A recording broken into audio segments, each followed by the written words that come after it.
My wife told me she's sleeping with my best friend and expected me to just accept it. I was standing in the kitchen when my phone buzzed. A message from her.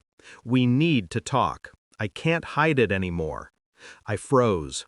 My hands tightened around the coffee mug, white-knuckled, until it felt like it might crack. Her tone wasn't frantic, not guilty, not remorseful. It was cold, clinical, calculated. I didn't reply.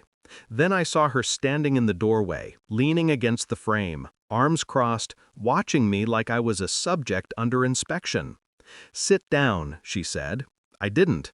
I stayed standing, letting the silence stretch like a taut wire between us. "I'm with him," she said finally, in the quietest voice imaginable. A strange thing happened. I didn't flinch. My chest didn't constrict. My heart didn't pound. But inside, something had shattered. Something precise. Something I couldn't name. "You mean, my best friend?" I asked. The words came out sharp, slicing through the stillness. "Yes," she replied, like it was a mundane fact. "And if you can't accept it, maybe we should divorce." I stared at her, waiting, watching, counting. Her words didn't sting. They were a blueprint, a map, a set of coordinates I needed to navigate. And in that moment, I realized the game had begun. I walked out of the room, coffee cooling in my hand. I didn't yell, I didn't scream. I moved mechanically, like a man in a dream, like a predator circling the unknown.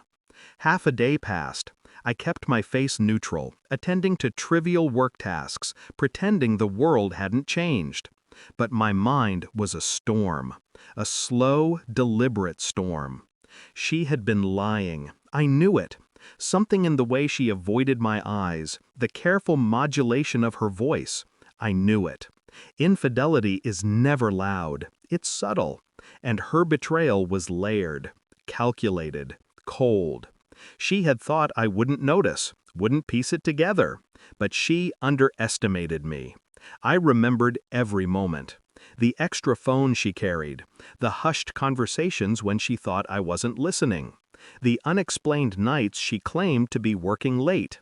It wasn't just sex. It was emotional manipulation, a quiet invasion of my life I hadn't seen coming. I didn't cry, I didn't shout, I planned. I let her watch me, let her think I was broken, let her assume I was defeated. And while she assumed control, I began unraveling the threads of her secret life.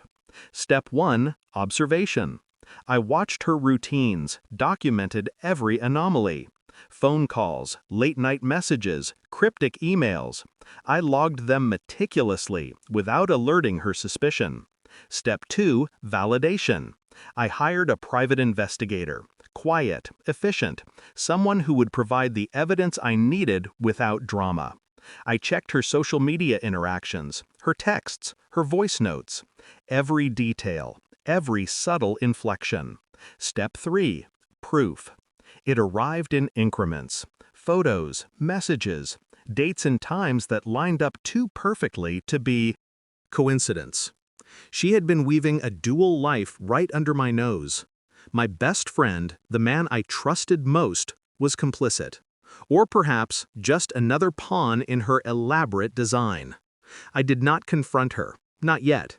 Instead, I fed the calm exterior. I smiled, nodded, pretended the world was unchanged. Inside, the gears turned relentlessly. Every moment, every heartbeat was measured, calculated, strategic. Her confidence, her arrogance, they were weapons. I decided to turn them against her. The evidence arrived on a Thursday. Photos of them in places I'd never expected. Messages that left no room for doubt. Notes she had written herself. Confessions meant for him, never for me. I printed it all, clean, sharp, obvious. When she came home that evening, she was cheerful, oblivious, dangerous. I held the folder casually, as if it were an ordinary stack of papers. "Do you want to explain this?" I asked, sliding it across the table. Her eyes widened. She stuttered, Tried to recover. It's not what it looks like. I didn't raise my voice, didn't flinch, didn't blink. Is that true? I asked softly. She shook her head. No. I waited. Silence filled the room like thick fog. Her face paled. Her composure cracked. Her control, the thing she had relied on, crumbled. You lied, I said, almost gently. Yes, she whispered. And in that single word, everything shifted. I had one final step. I called my best friend, the man she had betrayed me with.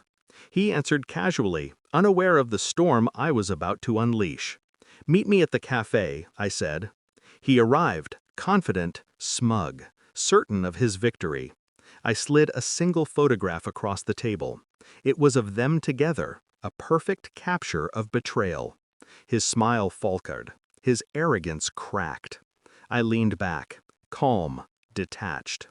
I knew, I said softly, before she told me, before you even realized I was paying attention.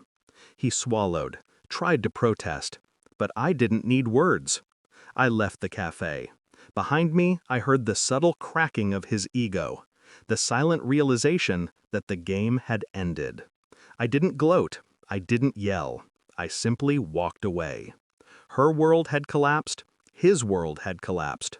Mine was clearer than ever. Weeks passed. I didn't reach out.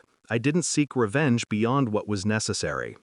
I changed nothing about my life except the presence of two people who had no right to remain. She called once. I didn't answer. He texted. I ignored it. In their absence, a strange freedom emerged. No illusions, no lies, no pretenses. I had been betrayed, yes, but the pain no longer controlled me. I stared out at the city from my apartment window, quiet, calm. I thought about the storm that had passed, about the meticulous planning, about the patience. And I realized something. Some betrayals end relationships. Some betrayals end illusions. Mine had ended both. And in the silence, I finally exhaled. How could you do this?